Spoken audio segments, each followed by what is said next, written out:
l'étude de la Torah, nous comprenons qu'en réalité, on ne peut pas dire qu'on sert Hachem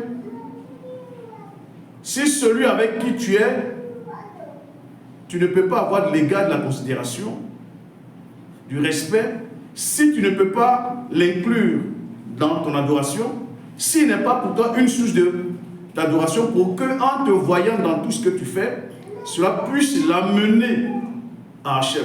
Il y a des évangélisations, pour ne pas dire des diffusions de la Torah, qui sont silencieuses. Mais à partir de nos comportements, nos actes que nous posons, on arrive, ceux sur qui nous posons les actes, on ne pose pas les actes pour que ceux-là soient nos esclaves.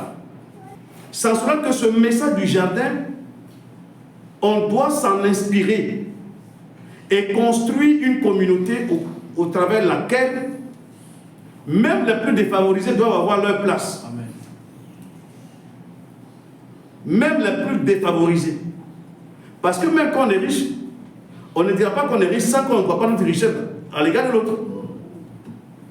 C'est parce que l'autre, le plus faible, est là, que quand tu exprimes ta richesse, que tu vois l'important de ce que tu as. Hachem ne peut jamais mettre des gens ensemble sans que nous ne soyons le contraire de l'autre.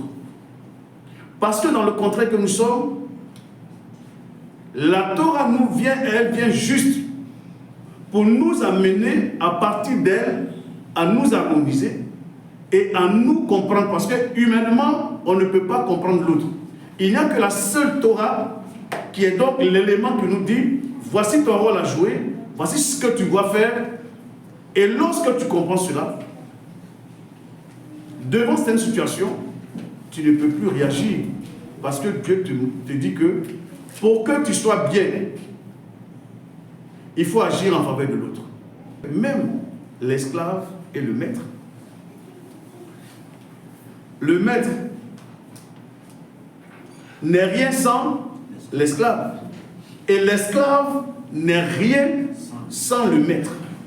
Pour vous dire, vous qui vous plaignez des uns, des autres, de vos voisins, de vos collègues, de vos amis,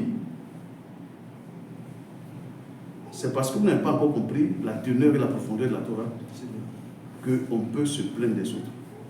Sinon, chacun, l'autre est ton miroir. L'autre te permet de te voir et de te mirer, de savoir qui tu es en fait. La richesse ou bien l'argent ne doit pas nous amener à nous enorgueillir en fait. Vous savez que la porte véritable qui mène au ciel, elle est très étroite. Et elle donne des conditions d'austérité qui sont quelquefois difficiles à pratiquer. Et c'est pourquoi Yeshua nous disait ceci.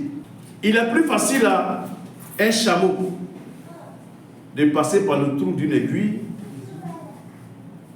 qu'un homme de passer par le trou d'une aiguille.